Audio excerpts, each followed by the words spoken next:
अम्मा, आपके बेटे का मनी ऑर्डर आया है। डाकिये ने अम्मा को देखकर साइकिल रोकते हुए कहा। अम्मा की बूढ़ी आंखें चमक उठीं, जो ऐनक उतारकर साफ करते हुए साफ साफ नजर आ रही थी। बेटा, जरा पहले मेरे लाल से बात करवा दो। अम्मा ने उम्मीद भरी नजरों से डाकिये की तरफ देखा, लेकिन उसने अम्मा को टालने की कोशिश की। अम्मा, मेरे पास इतना वक्त नहीं होता कि आपके बेटे से हर बार आपकी बात करवा सकूं। मुझे और भी बहुत सारे लोगों के खतूत और पैगामात पहुंचाने होते हैं। डाकिया अम्मा को अपने वक्त की अहमियत और ख़ुद की मसरूफियात की दलील देने लगा, लेकिन बूढ़ी अम्मा पर इसकी बातों का कोई असर न हुआ। उन्होंने किसी बच्चे की तरह ज़िद व इसरार करना शुरू कर दिया। बेटा, बस थोड़ी देर ही की तो बात है, गुफ्तगू करने में कौन सा दिन गुजर जाना है। अम्मा, आप हर बार मुझसे बात करने पर इसरार ना किया करें। मुझे बड़े अफसरान के सामने जवाबदेह होना पड़ता है। ये कहकर डाकिया ने अम्मा को पैसे देने से पहले अपने मोबाइल पर एक नंबर डायल करना शुरू कर दिया। ये ले अम्मा, बात करें, लेकिन ज़्यादा बात ना करें, पैसे कट जाते हैं। उसने अपना मोबाइल अम्मा के हवाले किया। अम्मा ने उसके हाथ से मोबाइल ले लिया। अम्मा अपने बेटे से 1 मिनट फ़ोन पर बात करने के बाद मुतमईन हो गई। उसके झुर्रियों वाले चेहरे पर मुस्कुराहट फैल गई। ये 1000 रुपये है अम्मा। ये कहकर डाकिया ने 100 के 10 नोट अम्मा की तरफ बढ़ा दिए। अम्मा ने पैसे गिनते हुए इससे ठहरने का इशारा किया। अब क्या हुआ अम्मा? ये 100 रुपये रख लो बेटा। क्यों अम्मा? वो हैरान रह गया। हर माह मेरे बेटे के भेजे हुए पैसों को लाने के अलावा तू मेरे बेटे से मेरी बात भी तो करवाता है ना? इसमें खर्चा तो होता है ना? ये इसके लिए है। अरे नहीं अम्मा, रहने दो। वो लाख इनकार करता रहा, लेकिन अम्मा ने ज़बरदस्ती 100 रुपये उसकी जेब में डाल दिए और वो वहाँ से वापस जाने के लिए मुड़ गया। अम्मा, जो अपने घर में अकेली रहती थीं, वो भी ढेरों दुआएं देने के बाद अपने मकान के अंदर चली गईं। डाकिया वहाँ से चंद कदम ही बढ़ा था कि किसी ने उसके कंधे पर हाथ रखा।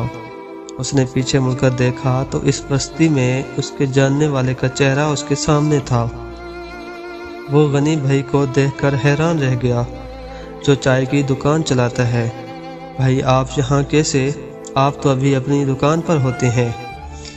मैं आज यहाँ तुम्हारे पीछे पीछे आया हूँ, मुझे तुमसे कुछ पूछना है। गनी भाई की नजरें डाकिया के चेहरे पर जमी हुई थी। हाँ, पूछो भाई। भाई, हर महीने ऐसा क्यों करते हो? मैंने क्या किया भाई?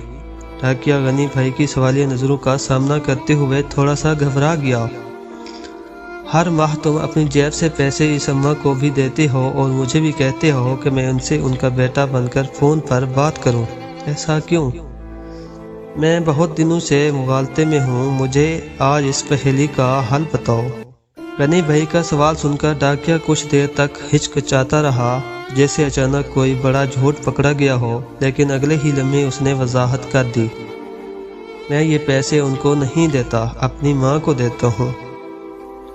डाकिया की बात सुनकर गनी भाई हैरान रह गया। मगर ये तुम्हारी माँ कैसे हो सकती है? जहाँ तक मैं जानता हूँ तुम्हारी माँ का तो इंतकाल हो चुका है। हाँ, वही तो बता रहा हूँ। डाकिया गनी भाई की तरफ देखते हुए बोलने लगा। इन अम्मा का बेटा कहीं बाहर कमाने के लिए गया था और हर माह अपनी अम्मा को 1000 रुपये का मनी ऑर्डर भेजता था, लेकिन एक दिन मनी ऑर्डर के बजाय उसके बेटे के एक दोस्त का अम्मा के नाम खत आया। इस खत में लिखा था कि इनका बेटा इन्फेक्शन की वजह से जान की बाजी हार गया, अब वो नहीं रहा। फिर क्या हुआ भाई?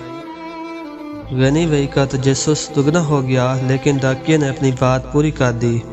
इन अम्मा को बताने की मुझ में हिम्मत नहीं थी, जो हर माह रुपयों से ज़्यादा अपने बेटे की खैरियत की उम्मीद रखती थी हैं।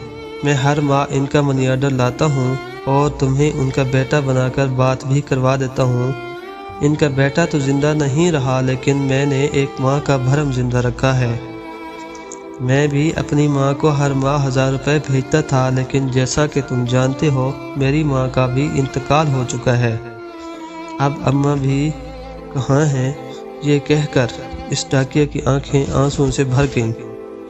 وہی پیسے اب میں اس بوڑھی اماں کو دے دیتا ہوں جو اپنی ماں کو بھیجا کرتا تھا اپنی ماں کے اصالِ ثواب کی نیت سے، اس لیے میں نے کہا کہ وہ پیسے میں اپنی ماں کو دیتا ہوں۔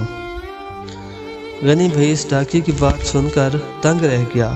اس کی آنکھوں میں آنسو آنے لگ گئے اور اسے احترام بھری نظروں سے دیکھتے ہوئے اس کے کاندھے پر تھپکی لگاتے ہوئے آگے بڑھ گیا۔ اللہ پاک ہم سب کے والدین کو خوش و خرم رکھے اور جتنے بھی لوگ کمانے کی خاطر باہر ملک گئے ہوئے ہیں ان کی حفاظت فرمائے، آمین ثم آمین۔